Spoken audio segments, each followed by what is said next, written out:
Let's make this simple, no-knead, crusty artisan bread that I make at least once a week. If you have a food scale, you want 508 grams of bread flour. If you don't have a food scale, it's about the same as 4 1/4 cups.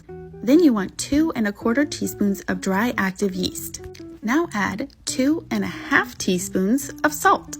Finally, you want 2 cups of warm water. Make sure it's not any hotter than 110 degrees or it'll kill your yeast.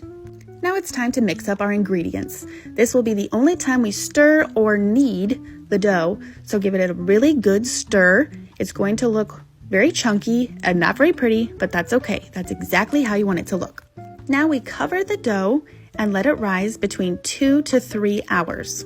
I prefer to do the 3 hours. When you get closer to that 3-hour mark, preheat your oven to 450 degrees and put your Dutch oven in there while it's heating up.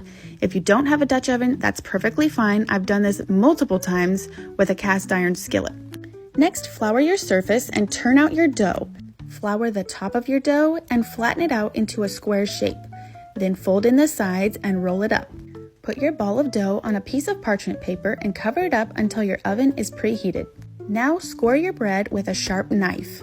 Place your bread in your Dutch oven and put it back into the oven with the lid on. If you're using a cast iron skillet, just use a piece of tinfoil. Set the timer for 30 minutes, and when the timer goes off, remove the lid. Set the timer again for 20 minutes. When that timer goes off, your bread is finished. Just look at that beautiful crusty bread. It's best to wait for this to fully cool, but my husband was home and really wanted a piece. If you wait and let your bread cool, you'll have a whole lot easier time cutting your bread than I am.